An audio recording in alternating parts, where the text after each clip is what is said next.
that threatened our very existence. care să aducă o Threatened o amenințare la adresa noastră, da.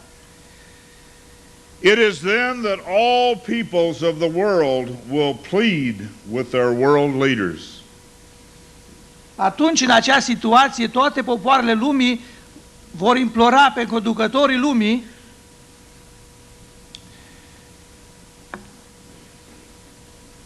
The one thing that every man fears is the unknown. ceea ce la toți oamenii le e frică de necunoscut. When presented with this scenario, Când ne-a prezentat acest scenariu, individual rights will be willingly given up oamenii își vor renunța la drepturile lor individuale, la drepturile de libertate ale lor, for the guarantee of their well-being ca să li se garanteze bunăstarea. granted to them by their world government. Atunci când guvernul acesta mondial le va dărui. That was very long, but I want you to understand the plans to make a one world order have been in existence for a long time. A fost un citat destul de lung, dar vreau să vedeți că planul ca să fie un guvern mondial sunt puse la cale de un timp destul de îndelungat. This is State Department Publication 7277. Aceasta este publicația de Ministerului Afacerilor Externe al Statelor Unite. It says the US will decrease, the Russians will decrease, and the UN will increase. Arată că armata americană va scădea, armata rusă va scădea și armata Națiunilor Unite va crește. It is very important that they disarm the people in the United States. Pentru ei e foarte important să dezarmeze poporul american. Is there Russian equipment and German equipment in the United States today? Există în America astăzi echipament sovietic, militar și echipament german. These are some equipment that are on railroad cars around the United States. Acestea, v-am arătat aici echipament militar rusesc și german care circulă pe căile ferate, se transportat în Statele Unite. This was in Montana, and Fotografia a fost luată în statul Montana. this is East German equipment. Aici vă arăt echipament militar est-german. These are Frog Russian missile launchers here in the United States. There are many of them here. Aici sunt lansatoare de rachete rusești, care sunt foarte multe aici în America. We were in West Virginia, in Beckley, West Virginia, and when we pulled out onto Highway 64, there were 4 of these Russian missile launchers coming up the road. Mergeam în statul Virginia de Vest și când am tras pe o parte pe drum, am văzut 4 din aceste purtătoare de rachete sovietice cum au venit pe drum. We see here black helicopters. You will see them flying around. Many of them are Russian Hind D attack helicopters. Aici sunt niște helicoptere negre de atac sovietice. I wanted to show you this. This is a military helicopter. It's a stealth helicopter. Aici e un helicopter militar stealth. But I wanted to show you the tail is like a scorpion. Și are coada ca un scorpion. In Revelation 9:5-11, it talks about these scorpions. În Apocalipsa, capitolul 9, de la 5 la 11, vorbește despre acest scorpion. And they say they come from the pit. Și spune că vin din adânc. This helicopter was built at Area 51 in Nevada. Acest helicopter a fost clădit, a fost pus la fabricat în Nevada, în Area 51, in an underground place called the pit. într-o ceva subterană care se numește adânc sau groapă. It has no tail rotor, but it has a gyro that precesses and lets it turn. N-are o elice la coadă, dar are ceva, un giratoriu care îl duce.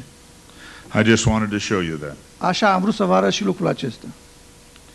In many places, the UN flag is flying in this country today. În multe locuri din țara noastră astăzi steagul Națiunilor Unite flutură.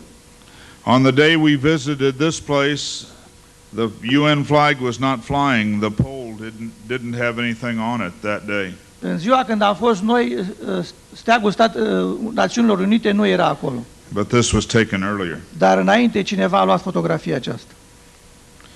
Here is a Russian Hind-D helicopter in Mississippi.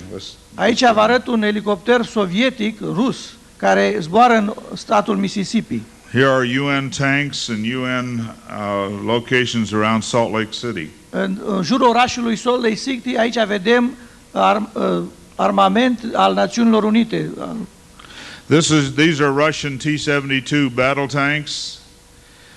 When the government was asked, why are these tanks, there's 20,000 of them in the United States today, why are they being brought here?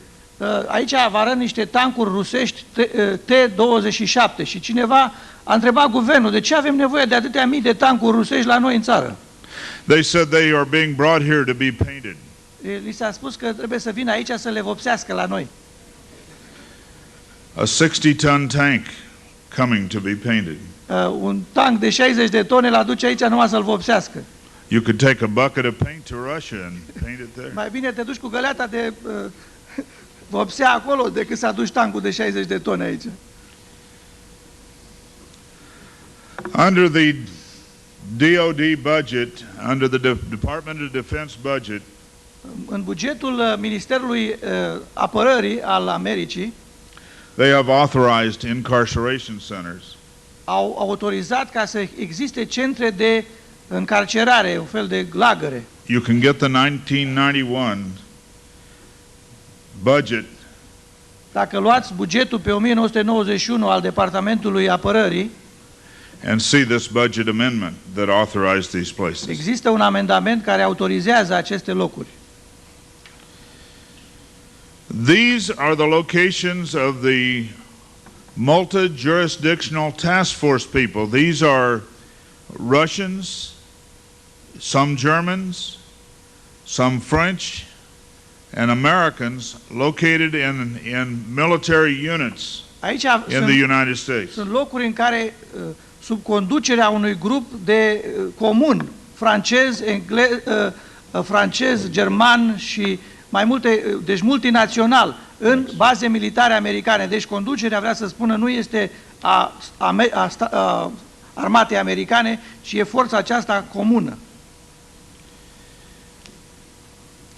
Gorbachev, who, when he left Russia, became the head of the World Environmental Movement, he is now in San Francisco at the Presidio. Gorbaciov, după ce a plecat din Rusia, a devenit iubitul mișcării pentru protejarea mediului înconjurător și acum el este în San Francisco.